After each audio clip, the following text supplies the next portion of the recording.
You're tuned in to Oilers Nation every day with Tyler Yaremchuk, live every weekday on the Nation Network YouTube.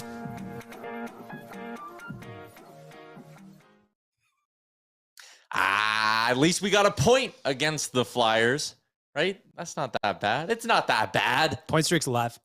Baggedmilk's here. Let's get into things with the lead.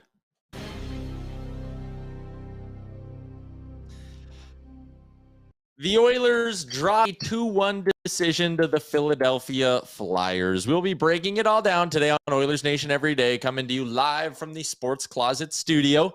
As always, we are streaming on the Oilers Nation Twitter and Facebook, as well as on the Nation Network YouTube, where I see the chat is already fired up. Hammer that like button while you're there. Rusty is the first one in. He gets first comment of the day. The reckless optimist? 100%. It's been a great year with Woody leading the way, yet I still see a few people calling for his firing. There was a post I saw saying that losing to Philly in a shootout was grounds for dismissal. Give your head a shake. We're 8-0-2 in our last 10. We're in the driver's seat to win the division, says Rusty. And I think Woodcroft is the best coach we've had in a long time. Yes, the Oilers wake up this morning just 3 points back of the top spot in the Pacific Division with a game in hand on the Vegas Golden Knights as well. So while Edmonton missed out on a second point last night, Seattle and Calgary both were held out of the point column entirely. They suffered regulation losses yesterday. So, man, I mean, it was still, I think, on the whole, a positive night for the Oilers, but obviously you would have liked to see them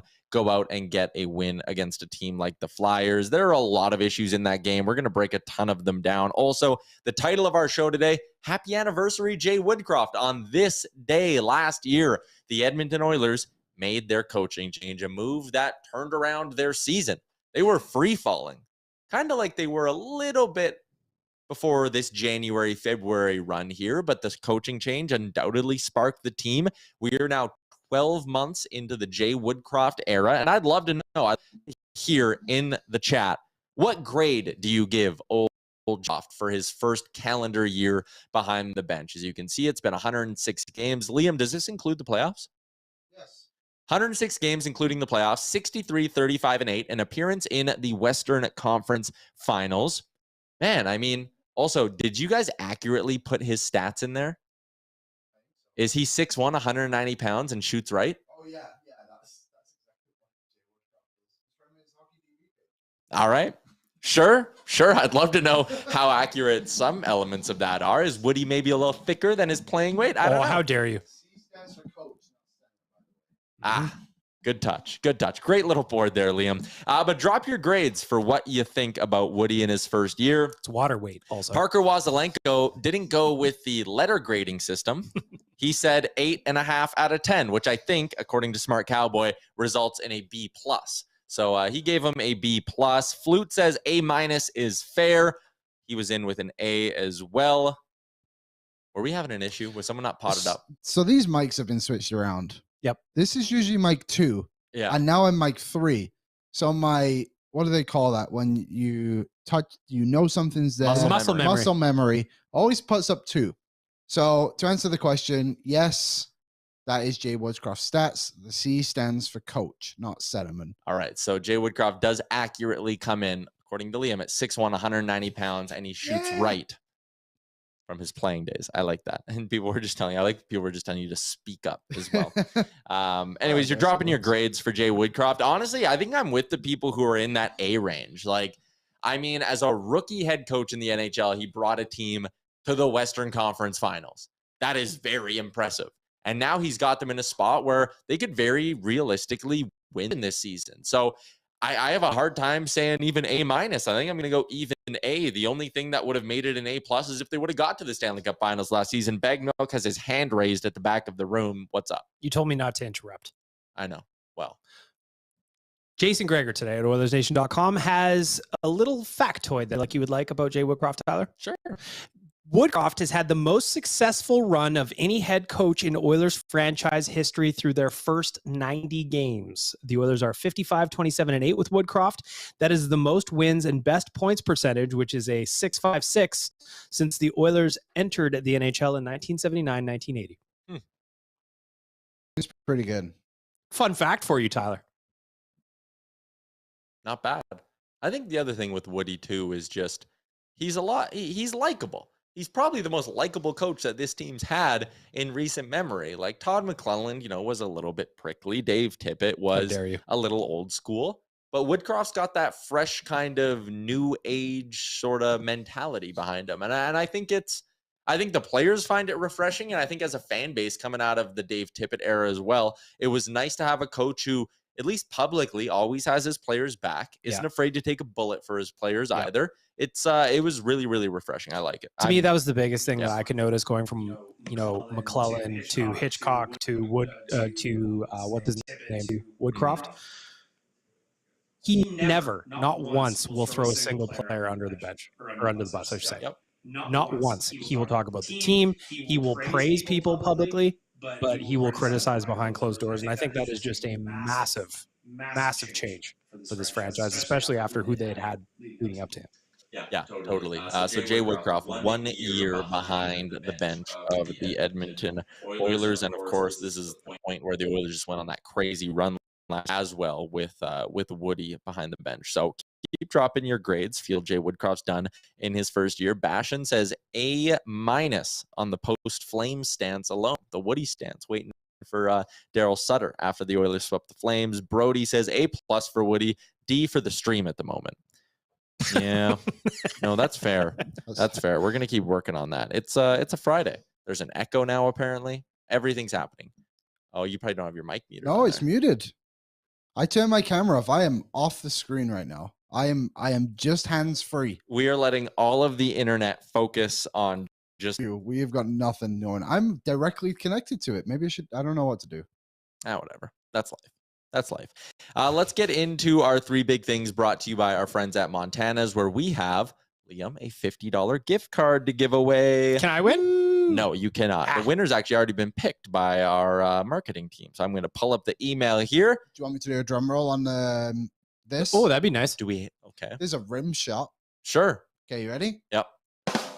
There's your drum roll. The email I got from marketing said, the Montana's $50 gift card from all the entries across Facebook, Instagram, and Twitter. The winner is at D Buyer, DBUYER.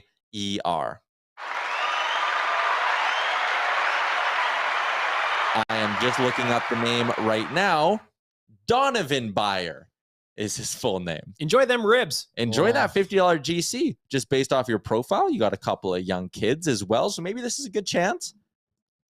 Family. Let the grandparents watch the kids. You and the missus taking a $50 GC to Montana's to take advantage of one of their daily deals.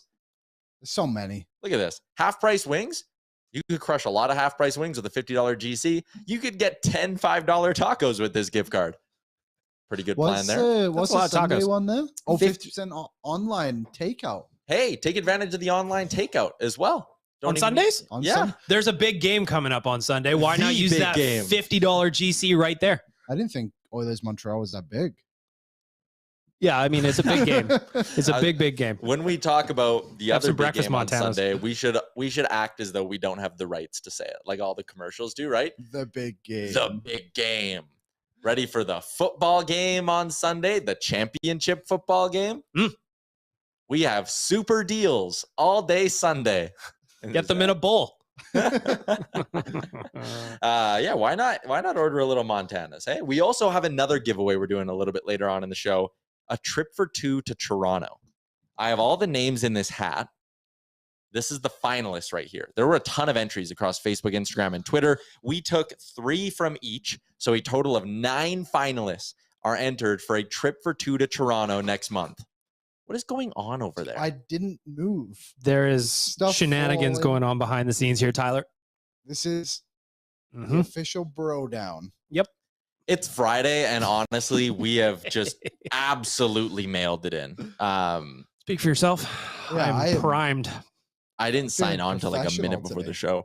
Okay, let's get into our 3 big things for Montana's, because I do have some prep done for that. And we should break down the 2-1 loss to the Philadelphia Flyers last night. Number 1 for me is just sloppy. Just the couldn't complete a pass to save their life. They couldn't make 2 plays in a row. Run this clip here, Aaron, if you can, because I didn't like this play at all from Draisaitl. When you're working your way into the offensive zone, You have a couple of options if you just throw it deep and you just throw an absolute muffin into the middle. Like, I don't know. Again, the shot hits a stick. It's not Stu's fault. But my point is this sort of mini, I don't know if you want to call it an odd man rush. It was a 2-on-2, but that rush should have never happened because you need to be more responsible with the puck here. Like, it's just, well, who are you even trying to seam a perfect pass to there? I didn't like that goal at all. And that really was, in my opinion, a microcosm of the whole night for the Edmonton Oilers. Couldn't complete 2 straight passes, sloppy at the blue lines, all that stuff. It was just brutal from start to finish. If you've ever heard me say on any Oilers Nation podcast, blue lines, that play right there is an example of not doing that. 100%. Give away the blue, goes back the other way in the net. Yeah. Tail as old as Tyler. Smart Cowboy says something's up with Leon Draisaitl. Austin called it a selfish play. Lance says the Oilers are still sleepy. Rusty, I don't know what Dry was doing there. And he had a couple other ones throughout the game that were just like, I don't know. And listen, I don't want to do the whole is he hurt thing because at some point, and it's been the excuse that a lot of people like to throw out for when he has bad games. And he talked, when I was at the All-Star break, he talked about how the stats look great. He's not happy with his season so far. So this isn't exactly, you know, me calling him out and whatever. Like, he's aware that he hasn't been at his best this season outside of the stats columns. People are saying he could use a break. He got a break. We all saw the photos. He was in Turks and Caicos for a week. You had a week.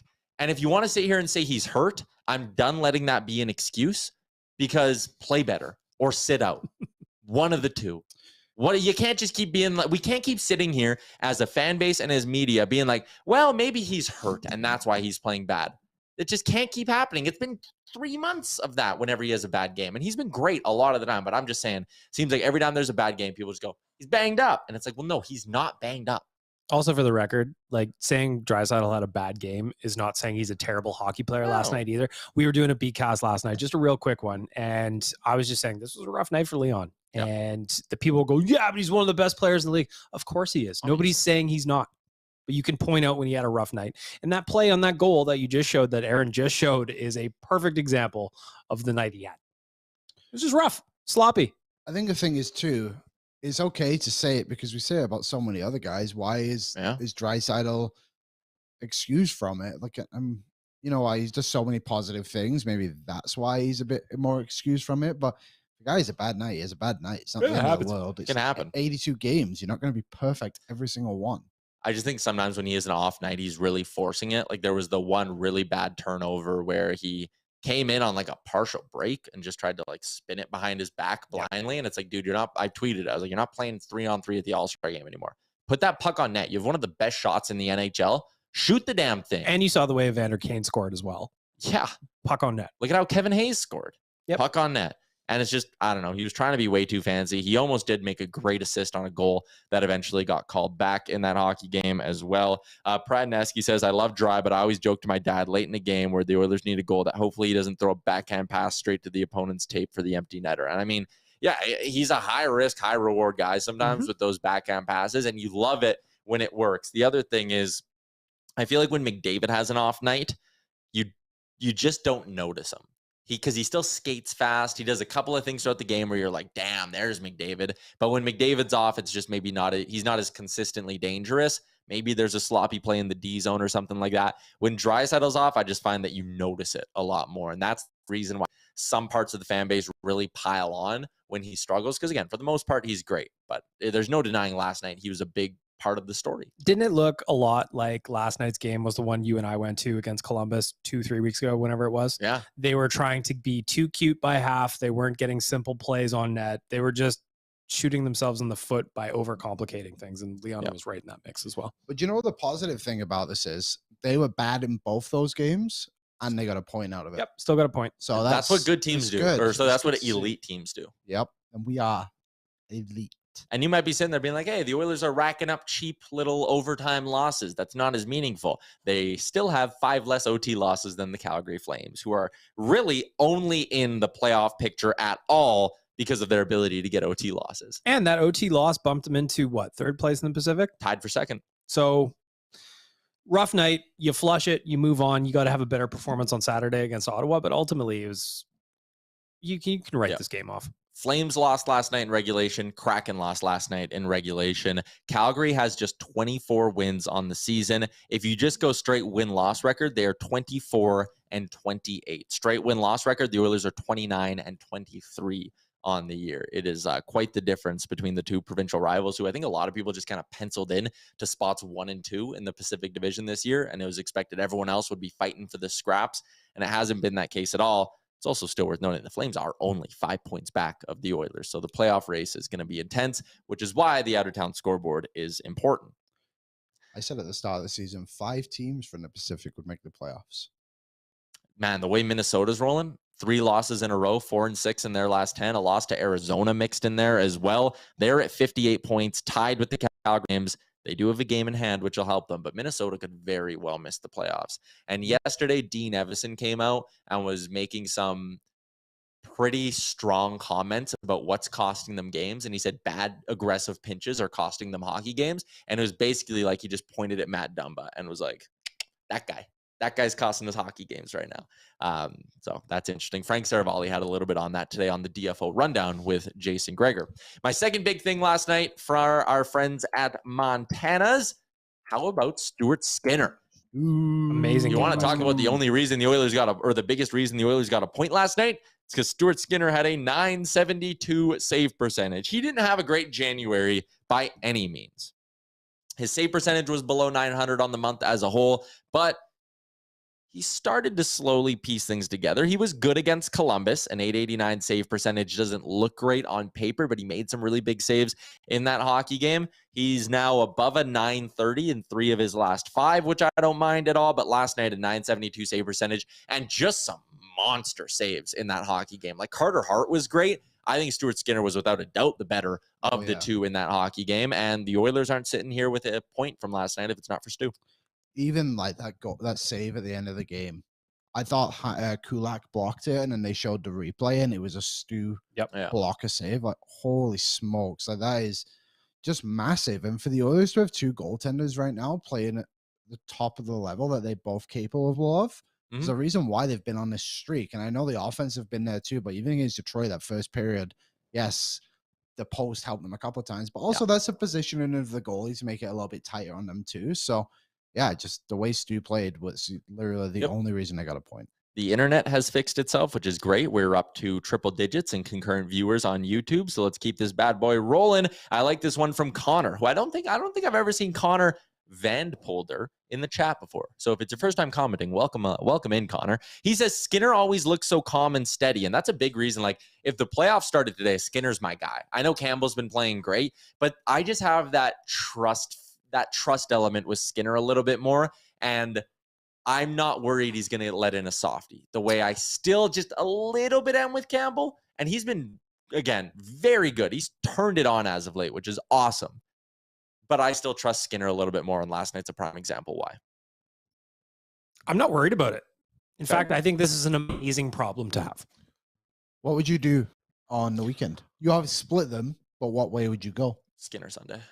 I might even go Skinner Saturday. Just because he played so well, and then just give Campbell the other one.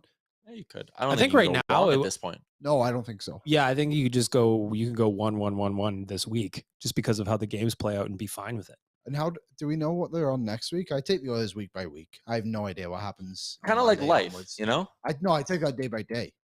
So hour by hour, in fact. Minute by minute. Mm-hmm. Next week, the Oilers have a Wednesday against the Wings and Friday on home ice against the Rangers. And then Sunday. Oh, so the Rangers is going to be the most interesting one for the goaltending. Well, because Sunday's Colorado. So they play Saturday, Sunday? No. Nope. Wednesday, Friday, Sunday. And another matinee against Colorado. That is in Colorado. Sunday at 1 o'clock Mountain. Well, yeah.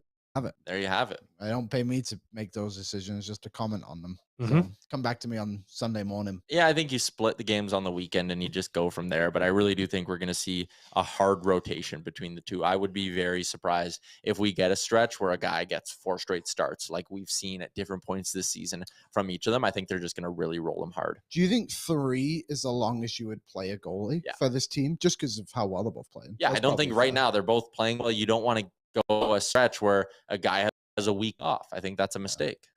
Yeah. we're in a good spot. We certainly are, the Oilers. All right, third big thing from last night. There's two areas I debated going with this one. I thought about talking about the fact the Oilers didn't get a power play in that hockey game. Outrageous. McDavid was hauled down once, would have been an easy call, especially when you haven't given a team a power play all evening. But this is ridiculous. You're telling me the Flyers didn't do a single infraction worthy of a penalty. Get the fuck out. Especially when you're calling Brian for a high stick when his stick was in the other hand. Yeah, that's ridiculous. Or the Desharnais trip where his stick was up. Did you guys see that one too? Just a weird night. It was a weird night. I didn't love. I mean, whatever. The Oilers only got called on 3 penalties, so it wasn't like insanely egregious. But the fact that, again, 60 minutes for a team like this to not get a penalty, I don't love that at all. So that contributed to the loss, in my opinion. But the other thing I didn't like in OT was, man, Jay Woodcroft, you can't take your timeouts with you. You can't roll them over. There was a play with, I think, 90 seconds left in OT where he put McLeod, Nurse, and someone else on the ice. And I was just in there, I was like, Hyman. And I was like, burn it. There was already, right before that, there was a shift where it wasn't McDavid and Draisaitl. So they've been sitting now for about a minute and a half, I think. And then you go to that trio, and I go, burn your timeout, man. Like, do you want the 2 points or not? Burn it, rest the big guns. And then Nurse made that play where he iced it. And then they didn't burn it either, because those guys at that point had been on the ice for 25 seconds. They've had to rush back defensively, and both Hyman and McLeod had to run up ice to try beat out an icing. Burn your timeout, Woody. Like, you have it. Use it. I was thinking the exact same thing. It's like I would just kind of assume we had used it at some point and I had missed it. But I also thought the icing call was tight. I thought Hyman was right there. I thought it was too. Off, but and Clowder clearly thought that too. But yeah, that was weird, and it was odd to see Draisaitl and McDavid. They only got 2 shifts in overtime, and I know that they took the first minute, and then they got the last one too. It's just like, why are we not? And Kane didn't play in overtime. He was probably the Oilers' best forward last night. Probably. It was just weird decisions in overtime, but yeah, the timeout one was the biggest one for me too. I think Aaron, look at you go. Does he have it? Oh, no. I thought maybe we had that icing call or one of the plays from a minute and a half left in OT where the Oilers actually almost scored as well. So it was, I mean, they also could have gotten a goal. Oh, this is a rush with McDavid with 90 seconds left. Sorry. And Carter Hart made that great glove save on that one. So that means the McLeod shift I'm talking about, actually, it might have been right there. But regardless, I thought they could have burned a timeout in that spot. And whatever. I mean, small potatoes. Like I said, Woody, I love you. Gave you an A grade on your first year as Oilers head coach. I just felt like in that instance, we could have dragged it out a little bit. Like, I know there is something to be said about like, oh, you don't just want to play McDavid and Draisaitl the whole overtime. Some people will say you spread it out, give everyone a chance. But I'd go, why? Just play the best players. This is the NHL, not Bantam Tier 1. Yeah. You want to win every single night. And I get it. It's overtime. You already have a point or whatever. But maybe play the best 2 players in the league on the night. No. No? Do you know what? Sorry, in overtime, what was a great play was when McLeod kind of carried it around the net and then found, he found Nurse and then he carried it again around the net and then got Nurse again. I thought that was really good from McLeod. Just shows kind of the confidence he has now. And maybe that's the value you get from playing these guys a little bit more in OT, which again, I don't disagree with giving a third line a quick shift at some. That's fine. But I just, at some point, I would have liked to see a bit more urgency to get the big guns out there, try win that damn thing. Honorable mention from our 3 big things in Montana's. Shout out to Nuge, shootout goal. That was silky. That was sick. And no one thought it went in. Like, Jack Michaels didn't think it went in. How about the one where Nuge tried to chip it over? Yeah, he tried to chip it over and it hit the post. Oh, I thought that was going in. Kane almost scored on a wraparound. Like, the Oilers very easily could have gotten the 2 points last night. They just played like shit, lost like 1 to a bad team. They played 12 minutes last night. Is what it felt like. Yeah. Have the Oilers won a bad game this season? Yeah. Like now it seems like they're going through the stages of it where they couldn't win. If they played bad, they had no chance. But now it's like, okay, they're playing bad, but at least they're getting a point. Maybe the next step is, well, we're playing bad, but at least we're getting 2 out of it. Yeah, that's fair. And to their credit, they've been playing very well since this hot streak started. There haven't been like a lot of off nights, but you could go through the schedule and pick out a few, I'm sure, where they weren't at their best and they managed to sneak out maybe 2 points. The Rangers, I guess that would be the one. Like I'm just looking, they had a 5-3 winning trio where I didn't think they were great back in December and things like that. So they found a way to squeak out points here and there, which is great. Again, that is what elite teams do. You win a bunch of times when you're at your best, and you find ways to squeak it out when you're not. I'm interested to get your guys' take on the disallowed goal. Zach Hyman. I get it, but I didn't like it. I get it as well, because I think by the letter of the law, that is not a goal. But I think spirit of the game, that should count.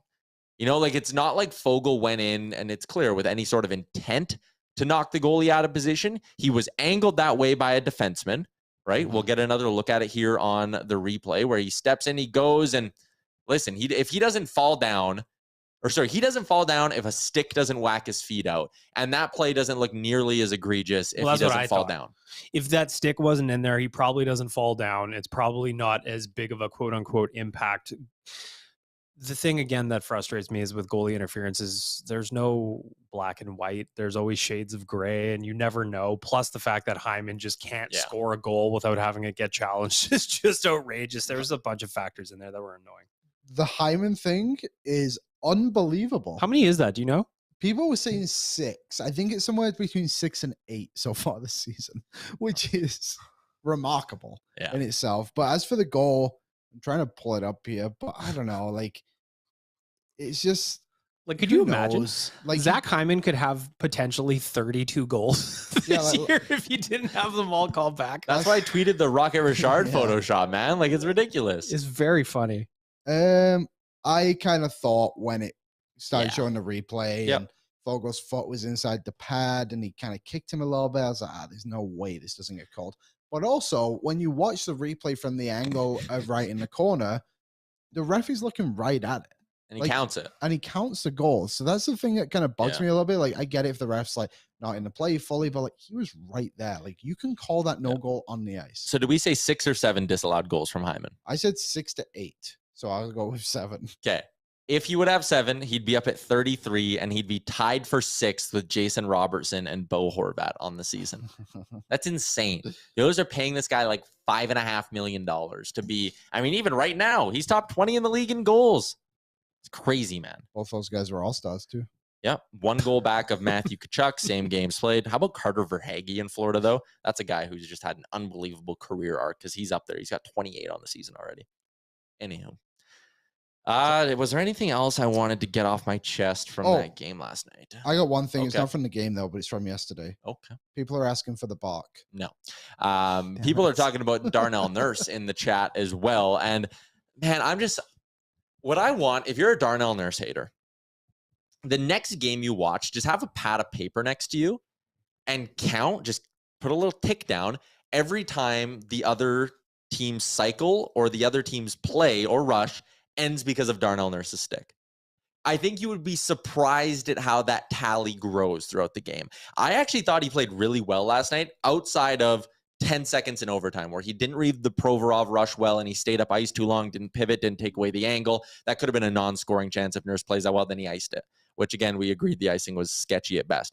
Outside of that, he blocked a shot that saved the game for them, got in the lane, saved a goal. Game doesn't go to OT without Darnell Nurse. And there were a lot of times, man, his stick is just in the right spot. I think he's scrambly a lot, but here's what I'll add to that. If you think Darnell Nurse's game is scrambly, if you think he's out of position and pinches bad, good Lord, you'd hate Jacob Chychrun. And that is my final comment on that, because I just realized I might have set off the chat and I didn't want to do that. Well, that just goes to the fact that we are not watching Coyotes games. You know Jacob Chychrun's name. Exactly. You look at a chart that says he's 82% and you're like, whoa. Speaking of roster moves, Jason Greger tweeted, a handful of the local scribes got it. No Oilers on waivers today. Yamamoto not activated this weekend. So I believe they want to do it in Edmonton. Yeah, that makes sense. Or whatever. And I think they're buying themselves a couple. You got a couple extra days. Buy a couple of days. It's also, I think, respect to the player to, not being like, hey, we're in wherever they are right now. Where are they? Ottawa? You go to Ottawa Saturday, Montreal Sunday. But you got to fly back to Edmonton on your own, get all your stuff because you're going down to Bakersfield for however long. I don't know. I think it's just a respect thing to the player too. And also, isn't there something about you can't do it on game days or something? Well, it's just because waivers kicks in at what would be noon Mountain Time, and because they play Sunday at 10:30, it's right.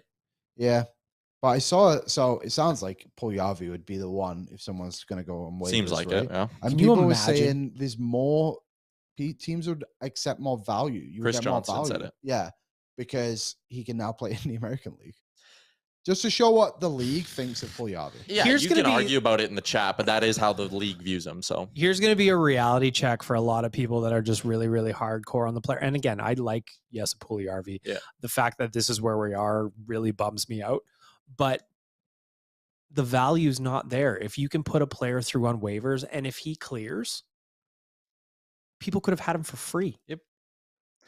An interesting kind of trade idea, and we'll dig into this in just a second. First off, though, Baggedmilk is here. It's Friday. Fridays are for the bro down, and it's brought to you by our friends at Star Mechanical. You can check them out at starmechanical.ca. They're also on Instagram. I want to try to get them some more Instagram followers. So check them out. 24/7 emergency service as well. Call the number 780-481-8873. Edmonton's top new home plumbing installer. And it's been that way for the last 20 years. This is like a Sidney Crosby, Alex and Ovechkin type run that Star Mechanical has had on the plumbing game in Edmonton. So check them out. starmechanical.ca. Frank Saravalli has some new names up on his trade targets list over at Couple Interest Edmonton Oilers fans. I'm just pulling up the full list here from our boy Frank so we can discuss this thing. A couple of them, though, where I'm going with this is a couple from the Red Wings, and they play here next Wednesday. And someone in the chat was talking about, oh, maybe it's a team you can look at. One of them is Tyler Bertuzzi, pending UFA, guy who plays with a little bit of jam, was getting under the Oilers' skin earlier this week. That's an interesting idea. Fake tough. Yep. Fake hard boy. He'd be real tough here, I think. Fake hard boy. He would be as soon as he put that jersey on. Yep. And the other name is Jacob Vrana. Man, I'd be really tempted with Jacob Vrana. A guy who goals per 60. Again, keep in mind he's missed a lot of time. Was in the player assistance program. Was banged up for a while. Goals per 60. This guy scores at a rate at even strength that is basically, it's like Ovechkin, Matthews, Vrana. The talent is undeniable with this guy. The Red Wings have him stashed away in the minors. If he was available today on the DFO rundown, that the Wings plan on just buying out this dude this summer, which means they would have to eat $1.9 million next year and the year after. So they'd have 2 years of dead cap space of $1.9 million for Vrana. Well, what if you went to the Wings?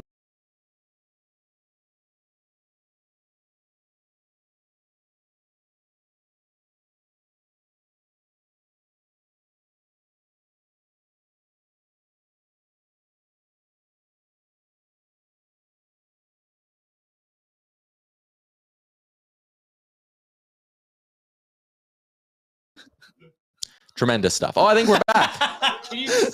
Are we frozen? Screenshot that. Oh, man, we need that screenshot. Oh, man. Are we back? I'm reloading YouTube. I think we're back. We might be live. We're live. Let's just operate like we're live. Are we back? I don't know. But I don't want... Oh, yeah. Okay, we're back. We are back. We're good? You guys should see the we got the heads up from... We got the thumbs up from Aaron. Oh, boy. Internet company with no internet. Tyler's just frozen with his mouth wide open. Baggedmilk, stop watching MILF Manor. No. Well, that's apparently what's crashing the stream, is you streaming MILF Manor. I need to rewatch the episodes. They're all very good. All right. Please, shot. I need that for future purposes. Okay. I don't know where we... Jacob Vrana. We're talking new names on Frank Saravalli's trade targets board. There are two from the Detroit Red Wings. One of them is Tyler Bertuzzi. The other one, Jacob Vrana, as an even strength scorer and a goals per 60 rate, is right near the top of the league. You just laughing at the screenshot? It's not only am I laughing at the screenshot, it's a masterpiece. This could be the greatest screenshot of you in the history of screenshots or the internet. It is.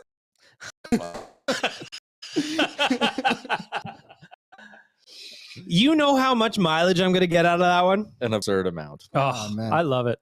Jacob Vrana. Jacob Vrana. So Frank is saying a lot. There's a feeling around the league that everyone is just kind of everyone's under the impression this is going to be a buyout. If it's a buyout, it's 2 years of dead cap space at $1.9 million for the Detroit Red Wings. If you could potentially go to the Wings at the deadline and say, how about instead of you having dead cap space of 1.9 for 2 seasons after this, just eat like $2 million of it or 2.1 million of it for the next season, because his contract ends at the end of next year. Verana at $2 million and a package that in some way involves Jesse Puljujarvi would save you $1 million this year to go out and add another piece or do that math however you want. And it would give you a left winger. Granted, he's a left winger. That's not a great fit. I understand that. But you could always flip Hyman or Kane to their offside and try to make something work there. I'd be really interested in Jacob Verana. It's a name that's starting to grow on me a little bit, and he's clearly available. Yeah, well, it's a name that when he got put on waivers, everybody was hoping the Oilers would claim. Yeah. So I don't think it's a bad shout by any means. I just wonder if it's worth it in the sense of, is there nobody out there performing in the league right now that doesn't have those issues? You know what I mean? I think that's something the Oilers should maybe be looking at a little bit more. Like, I'll just go back to it, like Max Domi. You can get him for. Liam, no. You can get him for cheaper. Why would you not want him? Maybe you can get him for cheaper. Yes. Other new names on Frank Saravalli's board. You can check out the full list, dailyfaceoff.com. Ivan Barbashev moved up a little bit. Erik Karlsson moved up a little bit. Lawson Krause debuts on the list at number 17. Didn't he just sign a contract? He just signed, but apparently the Coyotes are open to making a move around him. But he's got 4 years at $4.3 million. So you'd have to be really sure if you're going to go get a guy like that. And it probably costs you a decent amount. Other new names on Frank's list: Jacob Verana, who we mentioned, Bertuzzi, Nick Bonino as a depth centerman. That's a guy the Oilers had talks with over the summer. Taylor Radish out in Chicago, scoring at a decent rate. I don't want to touch that guy. Justin Braun, Cam Talbot, and Nikita Zaitsev are the other new names here on the board. So, did you say Justin Braun? Yeah. Well, they already have the jersey. They do. Was Braun one of those guys? Braun was one of those guys. It was like Braun, Stahl, Susie, and Middleton. Was Susie one of them too? Yeah, Susie was one of them. Man, they got the jersey for Susie. I'm not giving up on that. All right. We're going to wrap up today, our big giveaway. Oh, no. You're just laughing at the screenshot, or did we freeze again? Nope. Tweeted something. Oh, God damn it. Kiefer Bellows got put on waivers today, along with Linus Hogberg, both from Philadelphia. Yeah, Friedman says, I think Edmonton plays its 2 games on the weekend, then decides what to do with the roster. So it's just a dumb. It's not. I think you could have done better than that. Is my point, buddy. I'm just getting started. I know. I gotta warm up. Oh boy, the engines aren't quite primed. You know. Looks like Tyler's engines were primed in the video. Yep. So good. We have a giveaway. In this hat is a list of 9 qualifiers. On March 10th, we, Baggedmilk included, myself, Jay. I will be there. We are loading up on a plane. We are heading to Toronto. Our friends at AMA Travel have created just an absolutely bougie nation vacation. Staying at the Fairmont Royal York, and it can only be called the Royal York if the Queen stayed there. So that's how you know it's fancy. I'm sorry, Liam. We got gondola suite seats, food included in there for Edmonton, Toronto, Saturday night, downtown Toronto. Just stop eating now. You know? Yeah. Just get ready to load up. It's going to be great. It includes your transportation to and from the airport in Toronto. Drake will be there. It's going to be an unreal weekend. Justin Bieber will be there. 9 qualifiers, courtesy of our friends at AMA Travel. Vince Carter picking will be one. A drum roll? Sure. There's your drum roll. And the winner is Liam Horrobin. Graydon Ryers from Twitter, at Graydon Ryers on Twitter. Whoop, whoop. You are the winner of the trip to, I ripped it. You are the winner of the trip to Toronto. So you and a guest are going to be coming to the 6 with us, March 10th to 12th. Shout out again to our friends at AMA Travel. Graydon Ryers, you are the winner. We're best. You are the best. We are going to have a good time. AMA Travel's the best. If you are like, this trip sounds like fun and I didn't win my way in, nationgear.ca is where you can go. There's only a couple of spots too. Like less than 10 now left on the trip. We need you, do not procrastinate on this trip. No. If you want to come with us, get to nationgear.ca, grab the spot. AMA Travel put together a hell of a vacation for us. 100%. Shout out to AMA Travel. Here is the funny tweet Baggedmilk sent for all of you who are not on Twitter. Just, top 40, no? It's topical. I like to imagine you projecting the song in the shower. You know? Sure. Let's get to our Betway bets for tonight's slate. Liam didn't do his job. No, I got him. Oh, you did? I did. I copied one of yours, but I agree with it. Which was I don't have my laptop open now. Rangers puck line? No, Toronto puck line. Hang on. Who are they playing? The Blue Jackets. Yeah, the Blue Jackets. Remember. But then I also went with Philip Hedl. Philip who? Hedl to score a goal too. 7 goals in his last 5. He has been. He's a hot guy. He is. 7 goals in his last 5. Plus 187, if I remember correctly. Yep. Pour it on. Pour it on. How about this, Tyler? I got a little money line parlay for you tonight. Yep. We got a favorites parlay. We'll just go Toronto, New York Rangers over Seattle, and the Penguins over the Ducks on the money line. That is a tasty little 303. So it's a plus 303. I like taking the Rangers on the puck line tonight. Vlad Tarasenko debut. I was looking for anytime goal. Couldn't find it. Yeah, I don't know if they're going to offer it tonight, actually, but our friends at Betway will have you covered if it's available. I love the Rangers on the puck line, taking on a Seattle team that's tired. They played last night. They are struggling right now as well. And Shesterkin is starting for the rain. It's a great spot. Super Bowl talk. No, we'll save that. Oh, yeah, 2 more shows. 2 more shows. Yeah, we work all weekend, which is a lot of fun. A true meaning to Oilers Nation every day. Because this week you're getting 7 straight episodes of it, and then 5 more next week, so 12. 6 more next week. Because they play on Sunday. Play on Sunday. We work 13 in the next 14 days. Yep. Real quick, though. Who are you favoring? I think I'm staying away from picking a winner. Oh, I'm going Kansas. You like them as dogs? Patrick Mahomes, man, he's so good. Yep. But he might be banged up. But Jalen banged Hurts up. is having a great year, and that's good defense. 100%. But sometimes I'm kind of going into this with like the Brady mentality of like, don't bet against Brady. When now it's don't bet against Mahomes. Because everyone said this when Mahomes and. But he's lost in a Super Bowl before now. So is Brady. Sure. So I'm just going to go with Mahomes. I'm going to go with a better quarterback of the two. The team has been there and done it. I'm hammering the 2 tight ends. I think Travis Kelce and Dallas Goedert could both catch a lot of balls. I think Kelsey's kind of that safety valve for Mahomes over the middle of the field. So I think he'll use him a ton. His line is like 7.5. It's crazy high, but I still think it's a good spot. Who's your MVP bet? I mean, if you think Philly's going to win, it'd be someone on Philly, right? Well, I don't think Philly's going to win. I just don't know. I'm not confident enough to commit to either. So if I had to pick one on either side, I mean, the 2 quarterbacks are just so chalky that you're not going to get value there, even though they're the obvious plays. Kelsey would be interesting to me.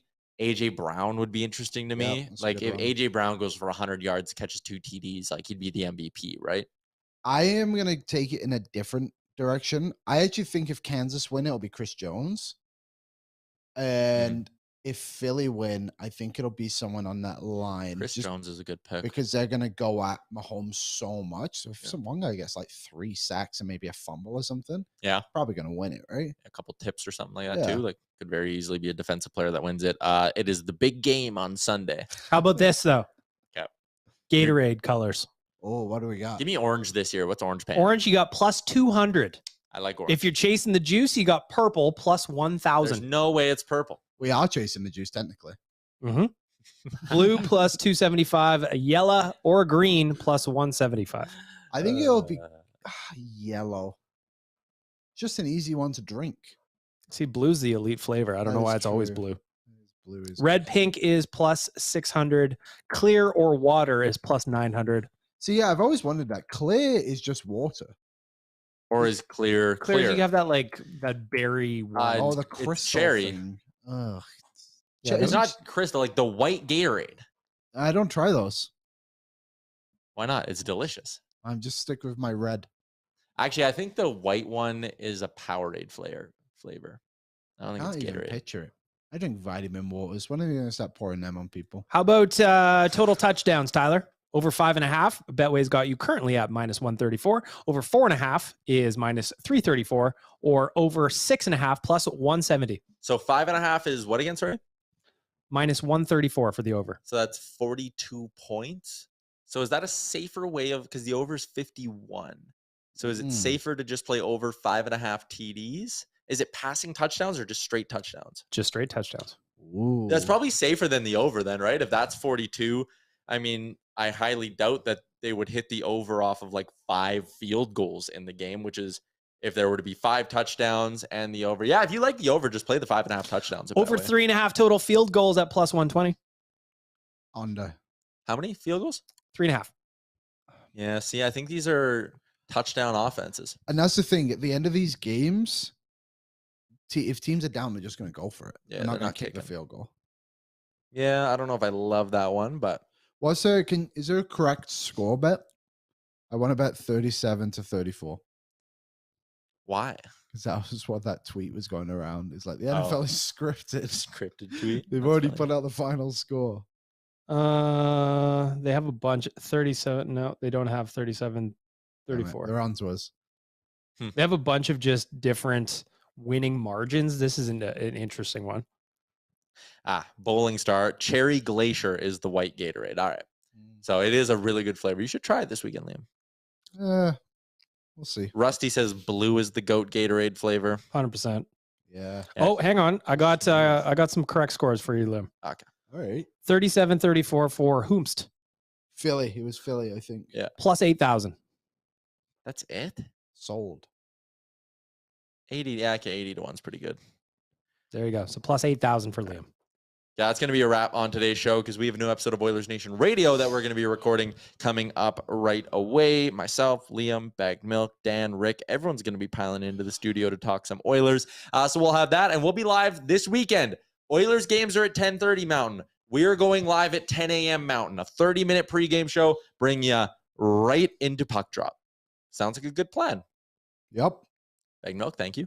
You're welcome. Shout out to our friends at Star Mechanical once again, starmechanical.ca. Go give their website a look. We're going to put some info in the description here too. Back-to-back Sherwood Ford Giant game days coming up this weekend, Saturday, Sunday, all from the Sports Closet Studio. Load up on Super Bowl gear. Maybe you want to start getting ready for ball season. Baggedmilk's rocking a Bo Bichette jersey, fresh off a 3-year deal with the Jays. You love it. You know Sports Closet's got you covered. Thanks for tuning in, everybody. Have a great Friday night, and we'll chat again tomorrow.